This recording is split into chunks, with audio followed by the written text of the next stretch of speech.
आपको दिखाई देंगे। लेकिन हम देखो, मैं जैगुआर लाया ना, 6.5 करोड़ कमाने के बाद जैगुआर आई थी मेरे पास, और लेट आई थी। और हम, आपको पता है गुजराती बहुत सोच समझ के पैसा खर्च करते हैं। तो फिर मैंने वो बहुत आराम से, मैंने बोला गाड़ी तभी आनी चाहिए जब बिकनी नहीं चाहिए। तो 6.5 करोड़ के बाद मैंने कार को खरीदा था। मैंने जिन जिन लोगों ने मुझे बोला था ना कि भैया तुम्हारा मर्सिडीज आ गया, तुम्हारा जैगुआर आ गया, तुम्हारा BMW आ गया, तुम्हारा BMW का टायर आ गया, मैंने उनको जाके जवाब नहीं दिया कि देख आ गया।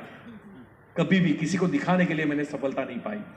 मैंने अब सफलता मेरे और मेरे परिवार के कंफर्ट के लिए है, ये शो ऑफ के लिए नहीं है, ये किसी को नीचा दिखाने के लिए नहीं है। जिस दिन आपकी सफलता किसी और को लज्जित करती है, वो सफलता उसी दिन राख हो जाती है, होनी नहीं चाहिए। तो मेरे साथ वो सारे दोस्त खड़े थे और उन्होंने, मेरे पास वैसे टाइम भी तो कम होगा नहीं, एक और फिर कहाँ है सर? अच्छा, और फिर क्योंकि मैंने बोला था ना मेरी कहानी रामायण जैसी है, वही लंबी चलती है।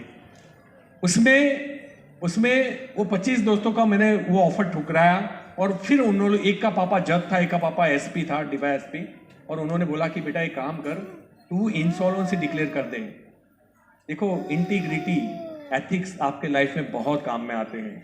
मैं चाहता तो हाथ ऊपर करके निकल सकता था, मैं पूरी रात जागा कि क्या मैं इंसॉल्वेंसी डिक्लेयर करूं। इंसॉल्वेंसी क्या बोलते हैं उसको? दिवालिया घोषित कर दो, अपने आप को दिवालिया घोषित करना। तो वो मैंने सुबह उठ के मैंने 25 दोस्तों का जो ग्रुप बनाया था, तब SMS का ग्रुप चलता था, मैंने वो SMS में डाल दिया, वे टू SMS में, कि भैया मैं इंसॉल्वेंसी डिक्लेयर नहीं करूंगा, मैं पैसे लौटाना चाहूंगा। ये कितनी अजीब बात नहीं लगती कि एक आदमी सरवाइव कर रहा है, घर चलाने का ठिकाना नहीं है, वो 1.5 करोड़ रुपया वापस लौटाने की सोच रखता है, और यही जीत होती है। मैं ऑलवेज,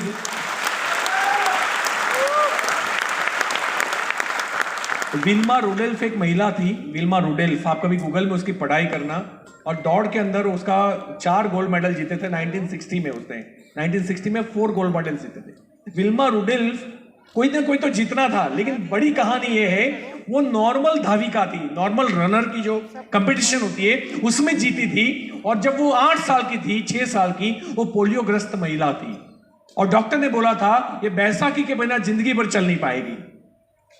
उस महिला ने उस वक्त सोचा था, उस लड़की ने, उस बच्ची ने मम्मी के पास जाके पूछा कि मम्मा, क्या मैं ये बैसाखी के बिना चल सकती हूँ? मुझे चलना है। पता है उसकी मम्मा ने, माँ सबसे बड़ी मोटिवेटर होती है, KGF ने सुना था ना आपने, माँ सबसे बड़ी योद्धा होती है। और वही उस दिन उसकी मम्मा ने बोला कि बेटा, इंसान की मेहनत और ऊपर वाले की रहमत कुछ भी करा सकती है।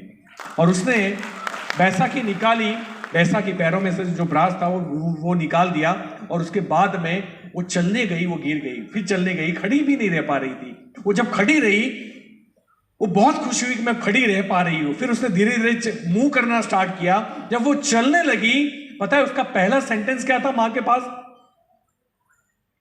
इसलिए मैं बोलता हूं ना कि सोच हमारी MRP होती है। उसके दिमाग में एक ग्राफ आ गया, और उसने मम्मा को पूछा कि मम्मा, मैं वर्ल्ड की फास्टेस्ट रनर बनना चाहती हूँ। देखो, मेरे बोलते हुए भी रोंगटे खड़े हो जाते हैं कि उस लड़की ने उस हालत में कैसे सोचा होगा कि मैं वर्ल्ड की फास्टेस्ट रनर बनना चाहती हूं। बस मैंने वो सोचा कि मुझे पैसे लौटाने हैं। जब आप सोचते हो ना, कायनात लग जाती है आपके पीछे। मुझे नफरत थी डायरेक्ट सेलिंग से, यार तो बहुत दूर की बात, कोई मुझे 1 लाख रुपया देके ऐसे मीटिंग में नहीं बिठा सकता। ये मेंबर वाली मीटिंग में तो मैं बिल्कुल नहीं जाऊंगा, ये फिक्स था। मेरा एक दोस्त था, 2005 से कर रहा था, वो मेरे पास 25 बार आया, क्योंकि वो 25 दोस्तों में से वो भी एक था जो नेटवर्किंग कर रहा था। मैंने कभी उसको सुना नहीं था, और जब भी वो आता था मैं उसको पहले बोलता था, तो टाई निकाल दे, ये टाई वालों से मुझे डर लगता है। वो जब भी आता था, वो जैसे ही कभी उसने लैपटॉप ओपन किया अपना प्लान प्रेजेंटेशन के लिए, मैं उसको तुरंत बोलता था, ये इसको बंद कर दे, तुझे नाश्ता चाहिए, खाना चाहिए तो बोल, लेकिन इसकी बात मेरे साथ मत कर। ये उल्लू बनाने का धंधा मैं नहीं करूंगा, लोगों की दाढ़ी में हाथ डालने का धंधा। मैं सेम बोलता था कि this is not our cup of tea. दुख की बात यह है, ये डायलॉग वो लोग बोलते हैं जिनको डायरेक्ट सेलिंग के बारे में जीरो पता है, जीरो। उनको लगता है कि उनको सब कुछ पता है, लेकिन उनको एक्चुअल नहीं पता कि उनको क्या पता है। और इसीलिए मैं भी अननोन था, थैंक गॉड मेरी लाइफ में कर्जा आया, थैंक गॉड मुझे 14 बैंकों ने मेरे ऊपर केस ठोके, थैंक गॉड, अदरवाइज मेरी आंखें खुलती नहीं। वही दोस्त एक दिन बॉम्बे मुझे लेके गया, हम कहीं होटल में रुके हुए थे, ऐसे जैसे आज आपको मेरे से मिलवाया जा रहा है वैसे। तब एक बुजुर्ग आदमी आया और एक और आदमी आया, हमारी विंडो के पास BMW और ऑडी 2 कार खड़ी रही, और मैंने उसको पूछा, एक लग्जरी कार आई, बोले हमें मिलने ही आ रहे हैं। हमें मिलने आ रहे हैं क्योंकि वो गैरेज वाला था। तो बोले गैरेज, मैंने बोला कौन है, तो बोले मेरे बिजनेस पार्टनर। तो हमें कैसा फील होता है? मुझे भी वैसा फील हुआ कि यार इसका बिजनेस पार्टनर कैसे हो सकता है गैरेज वाले का, बॉम्बे में BMW ऑडी वाला। फिर मुझे समझ में आया कि ये मेंबर बनाने वाली ही उसकी टीम लग रही है। तो मैं अपना टीवी देखने लगा चुपचाप, और उसमें वो एक अंकल थे, वो एक तो पान थूक रहे थे बार बार डस्टबिन। मैंने बोला मनिया इसको बोल कि थूके नहीं यहाँ पे। तो बोले किराया उन्होंने ही दिया है। तो ठीक है थूकने दो। तो ही फ्रॉम दरभंगा, बिहार से थे, और जब मुझे बताया वो अंकल ने बोला मेरी एक साल की इनकम है करीबन 2 करोड़। सच लगेगी क्या ऐसी इनकम, है ना? यहाँ TDS 26 ईयर्स देखने के बाद भी लोगों को सच नहीं लगा होगा। ये ब्लू कैसे बनाते, मुझे भी सिखाओ ना। तो ऐसा नहीं है, मुझे भी ये लगा था, लेकिन मैंने वो इनकम प्रूफ मांगा, मैंने चार्टर्ड अकाउंटेंट के थ्रू उसको क्रॉस वेरिफिकेशन करवाया, वो इनकम सच निकली। फिर मैंने उसको बोला कि अगर ये देखो, हम अपलाइन की रिस्पेक्ट तो तब करते हैं ना जब इस बिजनेस में होते हैं, जब नहीं होते तो हमारे लिए तो कौन है, कुछ भी तो नहीं। तो मैंने बोला वो जो अगर वो बुढ़ा कर सकता है तो मैं कर सकता हूँ। मैंने उसको ये शब्द बोला था। फिर तो वो मेरे भगवान बन गए, बात अलग है ना? तो मैंने फिर उस बिजनेस को, जब बिजनेस को देखा ना, आप लोग इसलिए आए क्योंकि कंपनी के प्रोडक्ट अच्छे लगे आपको, आप लोग इसलिए आए क्योंकि आपको प्रोडक्ट के रिजल्ट्स मिले। मैंने तो इतना ही देखा था कि मैं किसी का बुरा नहीं करूं बस, और पैसे कमा लूं, किसी का अच्छा करूं, ये तो मेरे इंटेंस में था ही नहीं।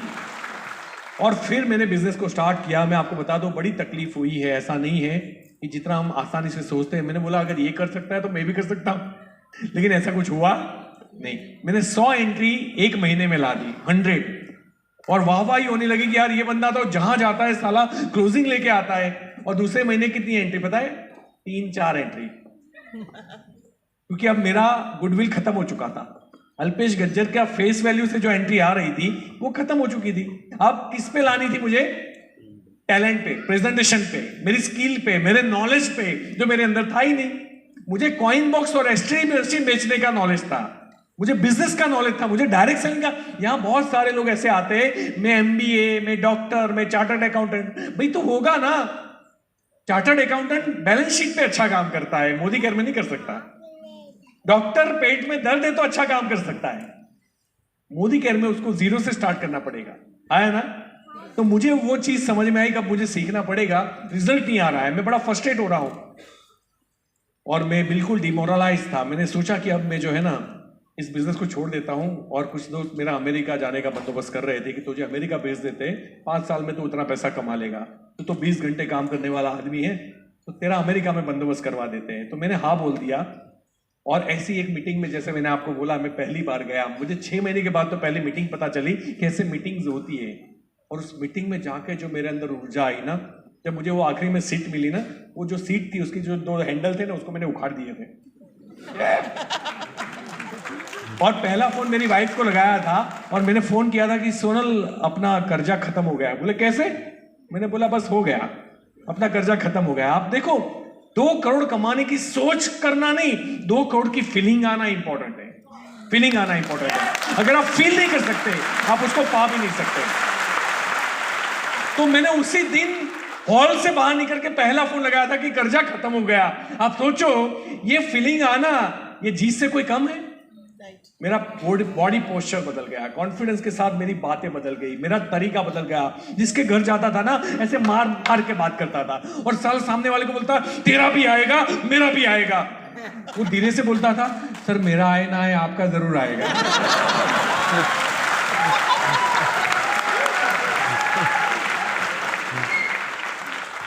फिर भी 6 महीने और हो गए, और मेरी ऑफिस है, कॉर्पोरेट ऑफिस टाइप मेरी खुद की ऑफिस है बड़ौदा के अंदर, क्योंकि मेरे पुराने बिजनेस की थी, तो सब लोग इकट्ठे होकर वहीं पे काम करते थे। और हमारे वहाँ एक चीज अलाउड नहीं थी, कोई फ्री नहीं बैठेगा। या तो ट्रेनिंग लेगा, या तो बुक पढ़ेगा, या तो आउटगोइंग कॉल करेगा, या तो प्रेजेंटेशन करेगा, कुछ ना कुछ करेगा, लेकिन उसको फ्री नहीं बैठना है। आप देखना कई लोग अपने आप को फुल टाइमर बोलते हैं, साला चाय की टपरी पे 4 घंटा बैठे रहते हैं। इनको लगता है मैं फुल टाइमर हूं, और फिर 1 साल के बाद बोलेंगे, 2 साल के बाद बोलेंगे मेरा 2 साल हो गया, मेरा कुछ हुआ नहीं। हुआ ना, चाय की टपरी वाले का धंधा हुआ, पूछ तेरा नहीं, उसका धंधा चला। कहने का मतलब हमें पता ही नहीं है कि फुल टाइम किसे बोलते हैं। फुल टाइम का मतलब आप किसी कॉर्पोरेट पे जॉब कीजिए, आपको रिपोर्ट्स भर के देनी होती है, आपको क्रॉस वेरिफिकेशन होता है, आपने कितने कॉल लगाए, कितने लोगों को मिले, आपने क्या क्या काम किए, है ना। आपको नौकरी लड्डू लगती है, नौकरी लड्डू नहीं होती, उसमें भी लोगों को रिपोर्ट्स देने पड़ते हैं। और वहां एक आदमी जब 10 से 6 बजे तक 8 घंटे काम करता है ना, उससे 10 घंटे के एफर्ट्स लगाए जाते हैं, 10 घंटे का निचोड़ लिया जाता है कि वो आदमी खाने के भी लायक नहीं बचता। उसको बोलते हैं फुल टाइमर। आपने कभी आईसीआईसीआई बैंक, एचडीएफसी में अगर जॉब की हो तो आपको पता होगा कि फुल टाइम जॉब किसे बोलते हैं। क्या हमने मोदी केयर में ऐसा जॉब किया? नहीं किया। हम लोग आराम से कर रहे, होता है, होगा, होता है। अब क्या होता है कि मुझे ये समझ में आ गया था कि फ्री में नहीं। एक बच्चा फ्री बैठा था, मैंने उसको बुलाया, ए चेतन इधर आ। बोले हाँ। मैं देख रहा हूं तू 1 घंटे से फ्री बैठा है, मेरे चैम्बर में से दिख रहा था वो बैठा है। बोले सर मेरा लिस्ट खत्म हो गया। मैंने बोला कितने का लिस्ट था? बोले 85। सबको दिखा दिया? बोले नहीं 80। मैंने बोला यहां बुलाए थे? बोला 80 लोग यहीं पे आए थे। मैंने बोला बाकी के 5? बोले सर वो आने के लिए मना कर रहे हैं, उनको पता चल गया कि मैं नेटवर्क मार्केटिंग कर रहा हूं। मैंने बोला ये 80 में से 5 लोग तो आए होंगे ना, उनका लिस्ट बना, उसके ऊपर काम कर। बोला सर 80 में से एक भी नहीं आया। मैंने बोला किसने दिखाया बिजनेस 80 लोगों को? बोले सर सारे के सारे आपने दिखाया। आप सोचो, मैं रोज के 8-8, 10-10 प्रेजेंटेशन करता था, गला घिस जाता था, मैंने कभी परवाह नहीं की कोई जुड़ेगा कि नहीं जुड़ेगा। मेरा जुनून कम नहीं हुआ, मेरा नॉलेज अपडेट होता रहा। मैं जितना देखो, जब मैं 10 लोगों को बोलता हूँ ना दिन में, एक दूध वाली भाई भी मर्सिडीज बेंज ला सकती है, एक पानी के पाउच बेचने वाला बच्चा भी यहाँ बैठा है ना।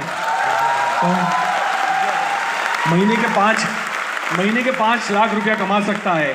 आप जब ये बार बार हम लोगों को बोलते हैं ना, तो ये 5 लाख, 10 लाख, 20 लाख, 2 करोड़, सुरेखा मैम के 1 करोड़ हमारे दिमाग में 10 बार आते हैं। सामने वाला 1 बार सुनता है, लेकिन आप खुद को 10 बार सुनते हो। आप सोचिए आपके सबकॉन्शियस माइंड कितना ताकतवर हो जाता है। लेकिन जो लोग एक्शन में नहीं होते, जो लोग काम नहीं करते, वो नेगेटिव जरूर होते हैं। फिर उनको कुछ सूझता नहीं है और उनको लगता है कुछ गलत हो रहा है, कुछ गलत हो रहा है। गलत कुछ नहीं हो रहा है, गलत आप अपने साथ कर रहे हो, क्योंकि आप एक्शन में नहीं हो, आप काम में नहीं हो। जब आप काम नहीं करते, आपका कॉन्फिडेंस का लेवल नीचे आता है। कॉन्फिडेंस का लेवल नीचे आता है, आपका बॉडी पोस्चर चेंज होता है, आपका बात करने का तरीका चेंज होता है, और उस बॉडी पोस्चर में, उस काम करने के तरीके में रिजल्ट और बिगड़ता है। बिगड़ता है कि नहीं? बस चलेगा भैया।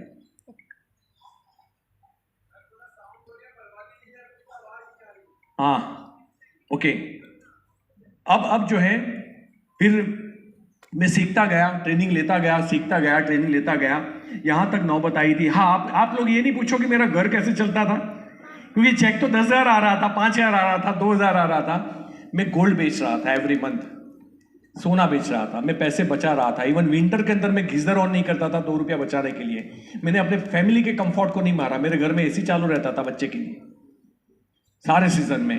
मेड थी, कुक थी, खाना बनाने वाली, मैंने उसको रिलीव नहीं किया था, क्योंकि कर्जा मैंने किया था, मेरी वाइफ ने नहीं किया था। उनके सारे कंफर्ट को ध्यान में रखते हुए मैं रेलवे स्टेशन उतरता था, जनरल कोच में आता था, रेलवे स्टेशन से चलता हुआ घर पे निजामपुरा आता था, बड़ौदा से 3.5 किलोमीटर। रात को 2-2 बजे कभी सेटल रिक्शा मिलती थी, उसमें बैठा था। रात को दुगना किराया होता था, मैं उसको बचाता था। मैंने गोल्ड बेच बेच के एक दिन हमारी लाइफ में ऐसा आया कि आखिरी गोल्ड होता है हमारे घर में, वो होता है मंगलसूत्र। मैंने वो भी बेचा था। मेरी वाइफ ने पहली बार आंख में आंसू थे जब मुझे मंगलसूत्र दिया था। मैंने उसको बोला था कि सोनल भरोसा रखना, मैं जिस बिजनेस में हूं ना 5 किलो सोना ला के दूंगा। अभी हमने गिना नहीं है, लेकिन हो गया होगा। अभी 1 महीने पहले मैं उसको पूछ रहा था, जब हम मॉर्निंग टी हम साथ में पीते हैं, तो मैंने चाय पीते पीते पूछा कि सोनल तुझे भरोसा था जब मैंने 5 किलो बोला था? वैसे पी के बोलती है। तो और सही बात है ना, जो कमाने की ताकत रखता है वो बेचता नहीं है कभी। लेकिन मुझे बेचना पड़ा, मेरी लाइफ में ये दौर आया था। लेकिन मैंने कभी लाइन नहीं बदली, मैंने फोकस नहीं बदला, मैंने अपना बिलीफ नहीं बदला। और मुझे जब जब रिजल्ट नहीं मिला ना, तो मैंने यही सोचा कि मेरे अंदर कोई कमी है, अभी मेरे प्रेजेंटेशन में कमी है, टीम के अंदर बाउंडिंग के अंदर कमी है। जो लोग सेल्फिश होते हैं ना, उनको लोग पसंद नहीं करते।